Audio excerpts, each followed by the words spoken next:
Graça e paz. Vamos dar seguimento ao estudo 9 marcas de uma igreja saudável, do Dr. Mark Dever. Nós estamos na aula 4 da marca 2, Teologia Bíblica. Nós aprendemos que teologia bíblica não é outra coisa senão que temos que entender a Bíblia como uma grande história que apresenta quem é Deus. Deus é o centro da história bíblica. Nas aulas passadas, nós aprendemos que essa grande história bíblica, ela está dividida em 5 grandes linhas da história de Deus. Nas últimas aulas, nós vimos a primeira linha e a segunda, e na aula de hoje, nós pretendemos ver a terceira e a quarta, deixando a quinta para a aula subsequente. Eu vou dizê-las as 5, para que vocês possam relembrar e ter uma contemplação do escopo dessa marca, da totalidade da segunda marca de uma igreja saudável. Detalhe, a primeira marca de uma igreja saudável, segundo o nosso estudo, é a pregação expositiva. Segunda marca, teologia bíblica. É sobre ela que nós estamos estudando hoje. Quais são essas 5 grandes linhas, essas 5 grandes divisões da teologia bíblica? Ela está dividida a partir dos atributos de Deus. Já que Deus é o grande centro da história bíblica, essa grande história está dividida a partir dos atributos de Deus. A grande primeira linha da história de Deus é a seguinte: o Deus da Bíblia é um Deus criador, nós já estudamos. O Deus da Bíblia é um Deus santo, também já estudamos. O Deus da Bíblia é um Deus fiel, objeto do nosso estudo de hoje, juntamente com a quarta grande linha: o Deus da Bíblia é um Deus amoroso. E, finalmente, na próxima aula, nós iremos ver a última linha: o Deus da Bíblia é um Deus soberano. Criador, santo, fiel, amoroso e soberano. São as 5 grandes divisões da teologia bíblica ou da grande história que apresenta quem Deus é. Vamos entrar então nesse aspecto da teologia bíblica, a terceira grande linha da história de Deus. O Deus da Bíblia é um Deus fiel. Qual é a nossa mensagem central? A mensagem que fundamenta essa terceira grande linha é a seguinte: em Jesus se descobre como um Deus santo e justo é admiravelmente fiel. Nós só podemos entender ou compreender a santidade e a justiça de Deus através da pessoa e da obra de nosso Senhor Jesus Cristo. É simplesmente impossível compreender alguns aspectos da santidade de Deus e da justiça de Deus sem ser pela obra de nosso Senhor Jesus Cristo. De modo que o nosso tema de hoje vai nos dar uma clareza para entendermos esses 2 atributos de Deus, a santidade e a justiça, que se pode contemplar na pessoa e na obra de nosso Senhor Jesus Cristo. Então, renovando o tema, em Jesus se descobre como um Deus santo e justo é admiravelmente fiel. E nós iremos começar com um enigma. O autor chama de enigma do Antigo Testamento. E para apresentá-lo, eu irei ler as palavras da Escritura que estão registradas em Êxodo 34, do 6 ao 7, que nos apresentará esse grande enigma do Antigo Testamento, com o qual nós iremos dar a partida na nossa aula de hoje. Diz assim, Êxodo 34, a partir do 6, versículo 6. Passando o Senhor perante a sua face, clamou: Jeová o Senhor, Deus misericordioso e piedoso, tardio em iras e grande em beneficência e verdade, que guarda a beneficência em milhares, que perdoa a iniquidade e a transgressão e o pecado, que ao culpado não tem por inocente. Qual é o grande enigma apresentado por essa passagem? É o seguinte: como é que Deus pode perdoar o pecador sem torná-lo inocente? A referência nos diz que Deus é compassivo, misericordioso, que Deus é ira e que Deus é justiça, mas que ele não guarda para sempre a sua ira, mas ele executa a sua justiça. E no final da passagem nos é dito que ele perdoa o pecado, ainda que não torna o pecador inocente. Não é isso que está escrito aqui? Ele perdoa a iniquidade, a transgressão e o pecado, que ao culpado não tem por inocente. Ele perdoa a transgressão e o pecado, mas não tem o pecador, o culpado, por inocente. Então, como é que Deus ele pode perdoar o pecado e punir o pecado ao mesmo tempo? Como ele pode executar a sua justiça ao punir o pecado e executar a sua santidade e a sua misericórdia ao perdoar o mesmo pecado. O grande enigma é que Deus faz tanto uma coisa como outra, e nós não podemos entender como ele procede senão pela obra de Cristo. Essa passagem nos apresenta uma aparente contradição. Ou seja, se Deus é santo e justo, é claro que ele tem que se opor ao pecado. Ele não pode inocentar o culpado. Isso é muito claro. Por outro lado, a passagem também nos diz que se ele é fiel e misericordioso, ele também perdoa a iniquidade, a transgressão e o pecado. Há duas coisas aqui que são aparentemente opostas. Como ele se opõe ao pecado e pune o pecado, e como ele é misericordioso e fiel e perdoa a iniquidade. Como ele pode fazer as duas coisas simultaneamente? E para a coisa ficar ainda mais obscura, nós podemos ler uma referência em Provérbios 17, 15, que vai tornar a coisa ainda mais instigante. Ouçam o que diz essa passagem. O que justifica o ímpio e o que condena o justo, abomináveis são para o Senhor tanto um como o outro. Quais são as duas coisas que o Senhor abomina aqui? O que justifica o ímpio e o que condena o justo. Agora, coloquemos em evidência Jesus Cristo e nós, seres humanos. Quem é o justo e quem são os ímpios? Jesus é o justo e nós somos os pecadores. Será que na história da redenção, Deus está fazendo o que ele está abominando aqui nessa passagem? Porque Jesus, o inocente, é punido e os seres humanos são libertos. O que acontece aqui? Será que Deus está fazendo o que ele proíbe aqui em Provérbios? Será que Deus está fazendo com a humanidade o que ele está proibindo em Provérbios 17, 15? É isso que nós iremos analisar. Esse é o grande enigma. Deus faz as duas coisas. Os seus atributos estão em plena harmonia. A sua santidade e a sua justiça são satisfeitas na punição do pecado, e a sua fidelidade e a sua misericórdia também são satisfeitas no perdão dos pecados. Agora, como isso se dá, nós iremos ver e nós só podemos entender na pessoa e na obra de nosso Senhor Jesus Cristo. Tudo isso nos leva para a promessa de esperança, a grande promessa de esperança. Essa tensão quer nos mostrar a promessa de esperança para a redenção. É como se nós lêssemos essas passagens e isso despertasse a nossa curiosidade para nós fazermos a seguinte pergunta: como é que Deus resolve o problema da rebelião humana? Porque se de um lado ele tem que punir o mal e de outro lado ele perdoa, como essas questões são resolvidas?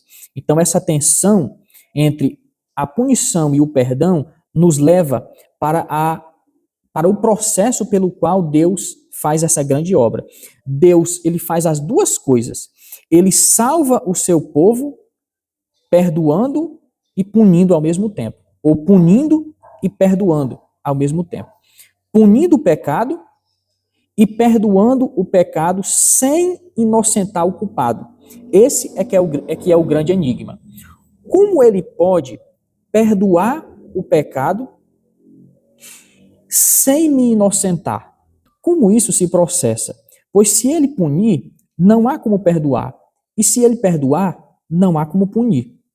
Então, como punir e perdoar ao mesmo tempo? Como Deus faz isso? É uma obra que só ele pode fazer.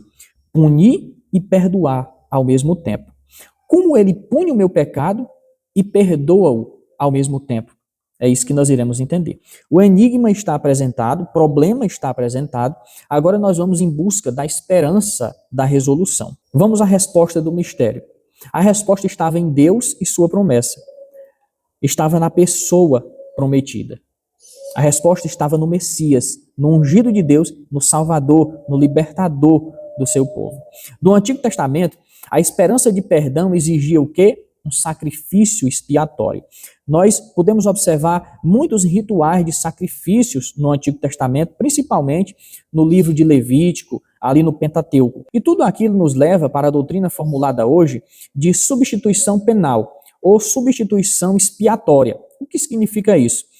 É que era exigida uma substituição de sofrimento e morte do inocente que receberia a punição merecida pelo culpado. Então, um substituto recebe a culpa e a punição do culpado, para que o culpado fosse liberto, fosse livre, mas sem impunidade, o seu pecado era punido.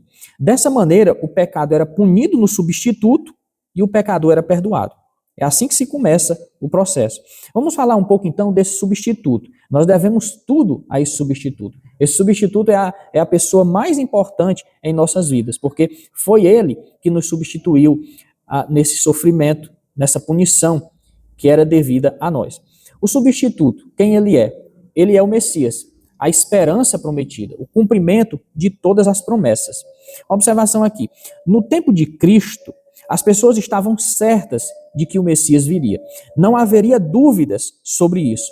Elas estavam em alta expectativa de que o Messias haveria de chegar e iria libertar então o povo, seja do jugo da servidão imperial e também da servidão maior, que era a servidão do pecado. Havia no tempo de Cristo, então, uma forte expectativa de um rei salvador. Gravem essa palavra, um rei salvador. Essa é uma das funções do Messias. Ele é um rei salvador. Diante dessa forte expectativa messiânica, Jesus chega. E ele é o profeta de Deuteronômio 18:15. Ele é o cumprimento daquela profecia de Moisés. O que foi que Moisés disse? Deus suscitará um profeta semelhante a mim dentre vocês, e vocês devem ouvir tudo o que ele disser. Jesus é o cumprimento dessa profecia. Jesus uniu as profecias aparentemente opostas. As profecias que diziam que o Messias viria no seu reino glorioso, ou seja, ele vem como rei glorioso e como servo sofredor. Existem esses dois blocos de promessas. Aquelas que dizem respeito ao Messias como rei glorioso e aquelas que fazem referência a ele como servo sofredor, que morreria em lugar do seu povo. Jesus Cristo cumpre essas duas funções. Ele é o rei glorioso e o servo sofredor. Agora, essa é aparentemente uma grande ironia. Como um rei pode ser servo? Como a sua glória pode ser sofredora? Só em Jesus essas duas coisas se cumprem. É aqui então que nós começamos a entender a resolução do enigma. Jesus, o Messias, é a resolução do enigma de Êxodo 34. O Messias real, o Messias rei, servo, é nossa única esperança. Jesus, então, é o substituto que é punido para que o seu povo seja livre. É Jesus o nosso substituto. Além disso, Jesus revela como Deus pode perdoar nossa impiedade e, ao mesmo tempo, punir o culpado. Como isso se dá? Jesus paga a dívida e leva a nossa culpa.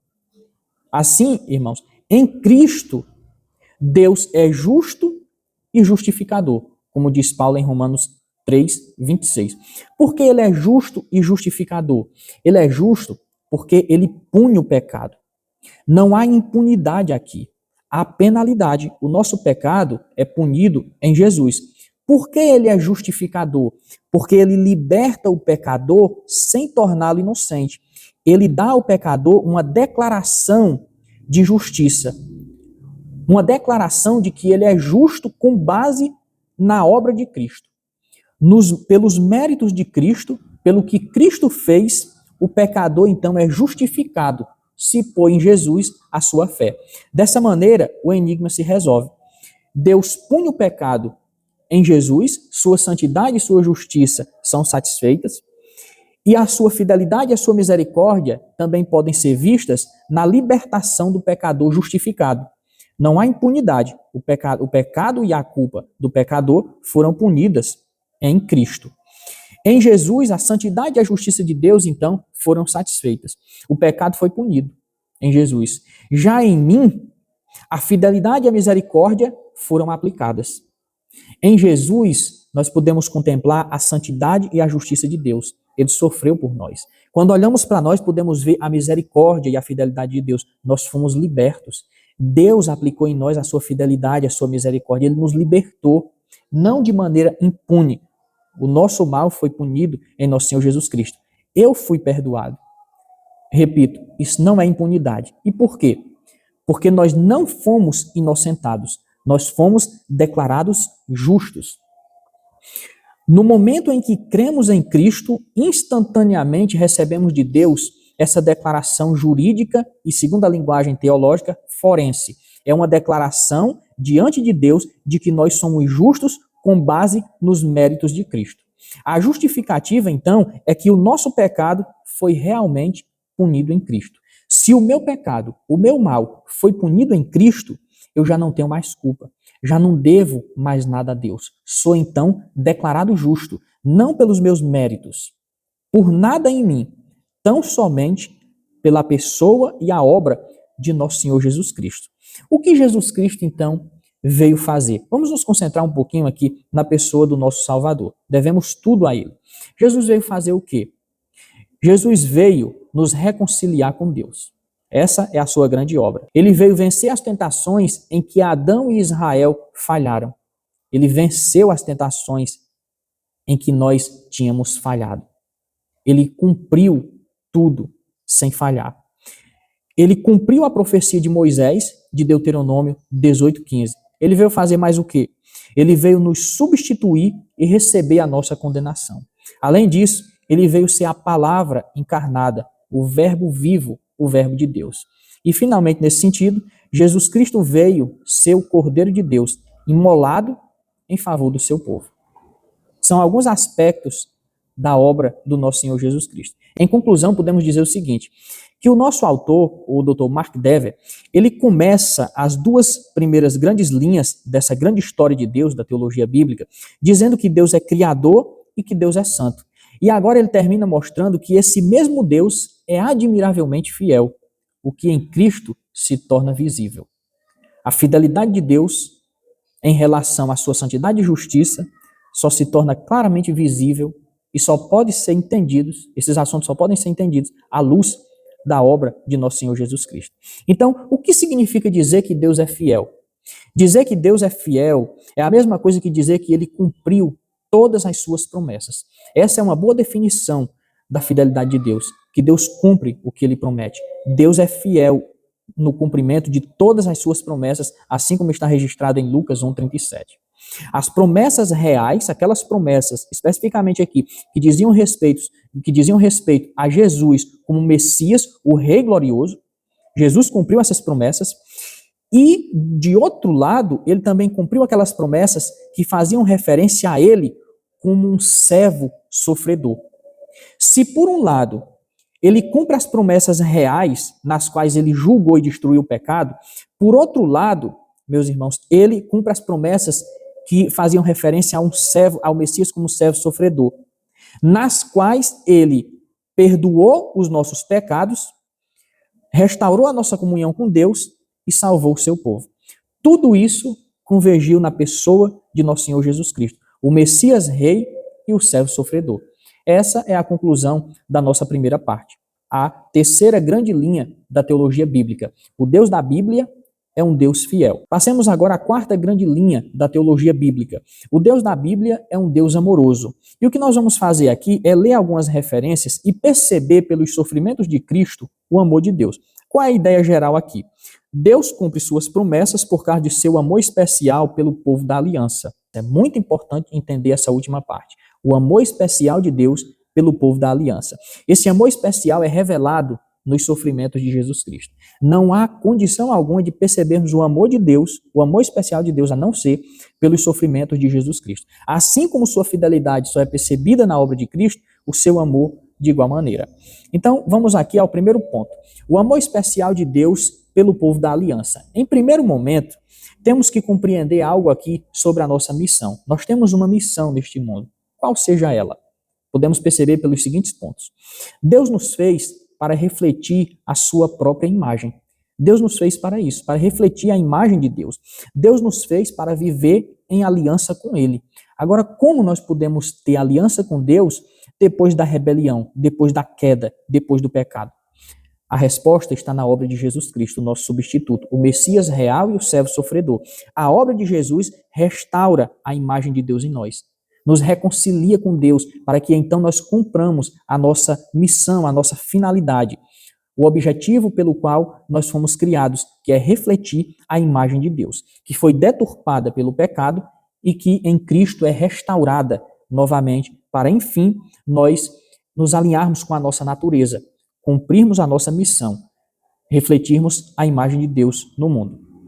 Além disso, o amor de Deus pode ser visto nos sofrimentos de nosso Senhor Jesus Cristo. Olha o que o Senhor diz em Lucas 27, do 45 ao 47. E começando por Moisés, discorrendo por todos os profetas, expunha-lhes o que a seu respeito constava em todas as Escrituras. Então lhes abriu o entendimento para compreenderem as Escrituras, e lhes disse, palavras do Senhor.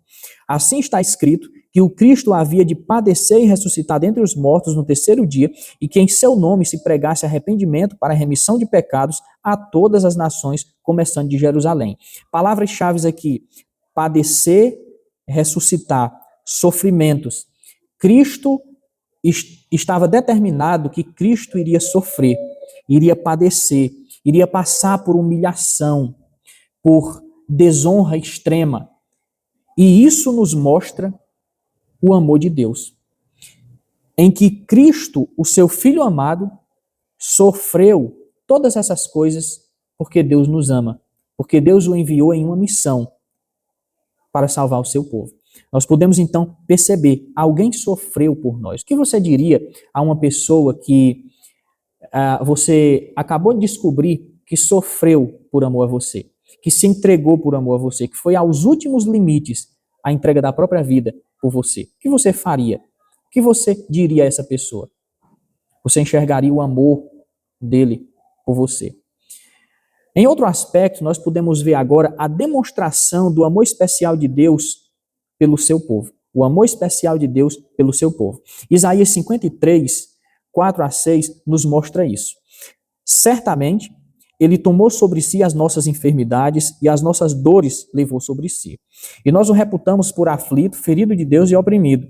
Mas ele foi traspassado pelas nossas transgressões e moído pelas nossas iniquidades. O castigo que nos traz a paz estava sobre ele, e pelas suas pisaduras fomos sarados. Todos nós andávamos desgarrados como ovelhas, cada um se desviava pelo seu caminho. Mas o Senhor fez cair sobre ele a iniquidade de nós todos. Isaías 53, 4 a 6. Nós podemos perceber, por tudo isso que lemos, a demonstração do amor especial de Deus. Se demonstra o amor de Deus no fato de que as nossas dores Jesus levou sobre si. Ele foi aflito por nós, foi ferido de Deus e oprimido. São demonstrações do amor de Deus. Ele foi traspassado pelas nossas transgressões. Como podemos ver a demonstração do amor de Deus por nós, senão quando as Escrituras dizem que Cristo foi moído pelas nossas iniquidades? Ele foi castigado por nós. Para que tenhamos paz, ele sofreu infelicidades, tristezas, castigo. Ele foi pisado por nós, pelas suas pisaduras fomos sarados. Repito, o que você diria a alguém que você acabou de descobrir que ele sofreu por você, que ele passou todo tipo de dores em seu lugar? O que você diria se você descobrisse que uma pessoa levou todas as dores que você poderia sentir? Como você responderia a uma pessoa que foi aflito, foi afligido em seu lugar, que foi ferido em seu lugar, que foi oprimido em seu lugar? O que você entregaria a uma pessoa que foi traspassado por você, que foi traspassado pelo mal que você cometeu, traspassado pelas suas transgressões? O que você faria a alguém que você sabe que foi moído em seu lugar, que foi moído pelas iniquidades que nós praticamos, que foi castigado para que nós tenhamos paz, que foi pisado por nós? Não há outra resposta que não seja esta: eu entrego ao Senhor tudo o que tenho e que sou. O meu ser está em tuas mãos. A única resposta diante dessa demonstração do amor especial de Deus pelo seu povo é a entrega total a Ele. É a entrega total do nosso ser aos pés da cruz, ao nosso Senhor Jesus Cristo. Isso nos leva ao seguinte ponto: o amor de Jesus em servir e dar a sua vida em resgate por muitos. Percebemos o amor de Deus no sofrimento de Cristo, a demonstração do amor de Deus pelas coisas que Cristo sofreu em nosso lugar, e agora nós iremos ver esse amor a partir de Jesus, da sua entrega, da sua servidão em relação a nós. Está escrito em Marcos 10:45 o seguinte: pois o próprio Filho do Homem não veio para ser servido, mas para servir e dar a sua vida em resgate por muitos. Nós podemos ver que o próprio Jesus, o nosso Senhor, ele veio para servir, não para ser servido. E qual é o seu serviço aqui? É entregar a sua vida. Não há amor maior do que esse, realmente, como ele disse, de alguém entregar a sua vida pelos seus amigos. Esse é o grande sumo da obra de Cristo, do serviço do Senhor, é a entrega da vida dele. Isso aqui resume tudo. Jesus entregou sua vida por nós. Ele nos serviu entregando o que ele tinha, tudo o que ele tinha, a sua vida. Mas ele reconquistou de volta, como diz João, capítulo 10, em alguns versículos desse capítulo. E, além disso, nós podemos perceber também o amor de Jesus na sua humilhação. O amor de Jesus no seu serviço, entregando a nós a vida dele, e agora o amor de Jesus na humilhação dele, na humilhação do Senhor. Está escrito em Filipenses 2, 6-8, nas palavras do apóstolo Paulo, inspirado pelo Espírito Santo. Subsistindo em forma de Deus, não julgou como usurpação o ser igual a Deus. Antes, a si mesmo se esvaziou, assumindo a forma de servo, tornando-se em semelhança de homens, e reconhecido em figura humana, a si mesmo se humilhou, tornando-se obediente até a morte e morte de cruz. O que você faria se você soubesse que você iria passar por uma desonra extrema, por um grande momento de humilhação, e você soubesse depois que você não passou porque alguém o substituiu? Alguém passou essa humilhação, essa desonra extrema em seu lugar, em público, que você iria ser ignorado, humilhado, desonrado em público, e você não foi. Ninguém soube que era você, porque alguém te substituiu. Como você reagiria a isso? O amor de Jesus pode ser visto na humilhação dele por nós. O que nos leva ao próximo tópico. O amor de Deus na ressurreição de Jesus. E esse é um ponto sobremaneira importante. Está escrito em Atos dos Apóstolos, capítulo 2, do 22 a 24, nas palavras do apóstolo Pedro. Varões israelitas, atendei a estas palavras.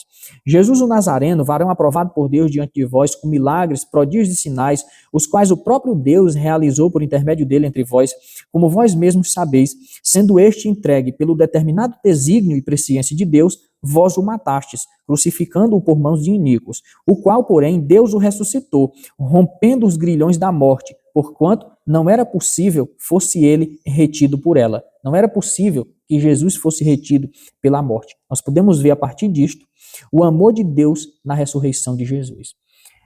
Como nós podemos perceber isso? Deus, ao ressuscitar Jesus, estava provando ali mais uma vez o seu amor. Jesus não permaneceu no sepulcro.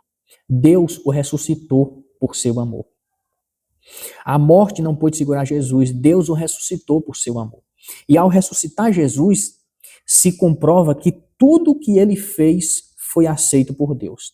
A sua obra como rei messiânico, a sua obra como servo sofredor, a sua obra como substituto, a sua obra como sacrifício pelo pecado, tudo isso foi aceito por Deus através de sua ressurreição. A ressurreição comprova e confirma a realidade desses fatos. Não somente isto, mas que também foi uma obra válida diante de Deus. Deus aceitou o que Jesus Cristo fez. Além disso, o amor de Deus se vê também pelas pessoas às quais Cristo morreu, ou pelas quais Cristo morreu.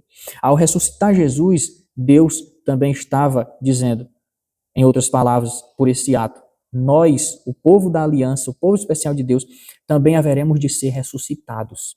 A morte não conseguirá nos deter. Deus nos ressuscitará com o mesmo poder que ele ressuscitou Jesus Cristo, o poder do seu amor, a sua onipotência divina. Deus um dia nos ressuscitará. A morte não será suficiente para nos reter no túmulo, na escuridão, no silêncio da sepultura. Deus nos ressuscitará. Assim como é verdade que Cristo foi ressuscitado, é verdade também que seremos com ele ressuscitados. O que podemos entender também além disso é o seguinte: Deus sempre cumpre suas promessas por causa de seu amor pactual. Há um pacto, e isso nos assegura que Deus cumprirá as suas promessas por causa do seu amor pactual. Somos cristãos, irmãos, Porque Deus continua amando o seu povo. Porque Deus tem um pacto que vale a vida de Cristo pelo seu povo. Nós somos cristãos porque Ele nos ama e Ele continua a nos amar. Deus continua a manter e cumprir suas promessas por causa de seu amor. Agora, algumas perguntas para a nossa reflexão. O que significa se tornar parte do povo da aliança de Deus para ser um cristão? Sabemos que Deus ama especialmente o povo da aliança, que Jesus morreu por esse povo. Jesus diz, Ele veio para salvar o seu povo dos seus pecados. É específico aqui, é específica a vinda de Jesus. Como nós fazemos parte desse povo? Como haveremos de ser objetos do amor de Deus? Como entraremos no povo da aliança? Como estaremos no meio desse povo? O que significa se tornar o povo da aliança para ser um cristão? Além dessa outra, o que acontece quando alguém se torna um cristão? É para refletirmos. Será que é apenas uma questão de fazer uma decisão? Será que ser cristão, se tornar povo da aliança, é só questão de eu fazer uma decisão na frente das pessoas? Será que é somente uma questão de eu proferir uma certa oração em público? E quanto ao arrependimento? Precisamos nos arrepender? E a respeito da fé, precisamos crer? Pensemos sobre isso. Tudo isso está envolvido em nossa conversão. Agora um ponto importante. Se nos arrependemos e cremos, como podemos ter feito isso se de fato somos tão maus quanto as Escrituras dizem que somos? Se nós somos tão maus e se o nosso caso é irremediável, ou seja, o homem por si só não pode reverter a sua condição diante de Deus, como então podemos nos arrepender e crer? A resposta é que a ação de nos regenerar vem de algum lugar fora de nós, de Deus mesmo. Não podemos nós próprios executar a regeneração. Não podemos, digamos assim, auto-nascer de novo. É impossível.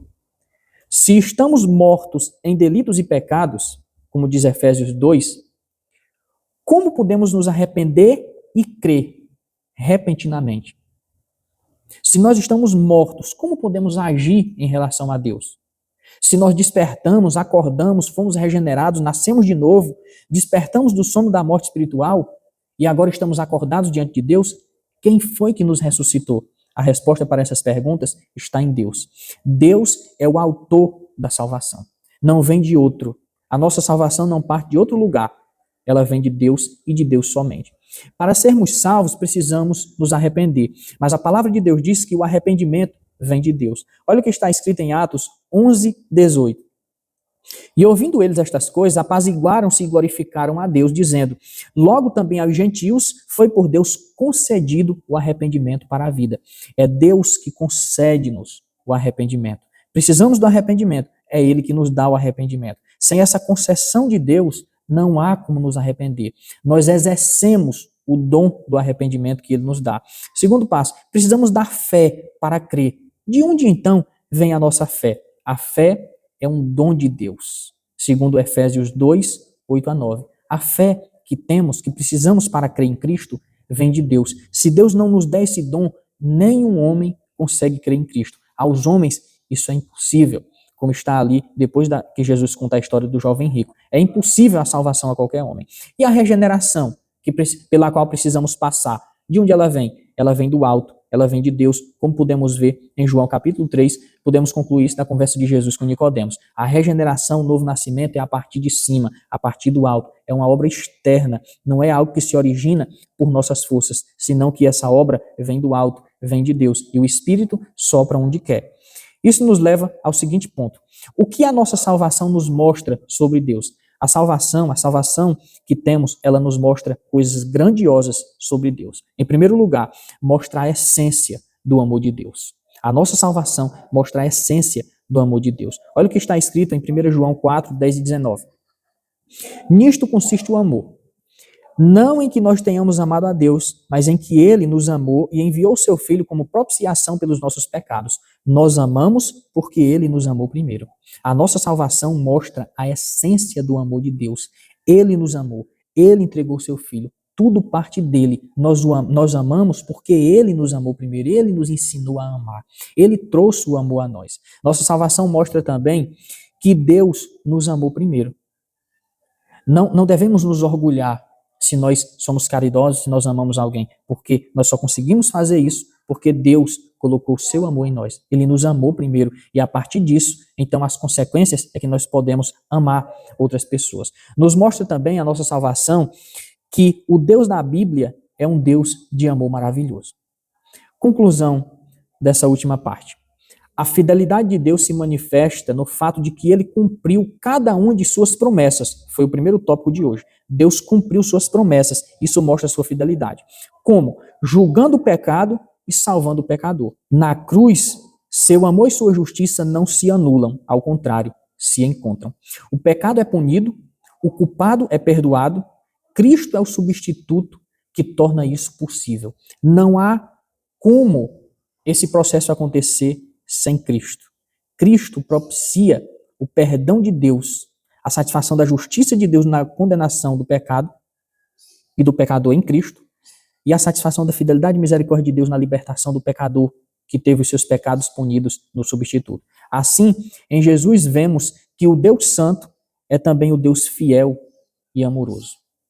Devemos entregar tudo que temos a Deus. Você crê nesse Deus? Você está disposto a confiar nele?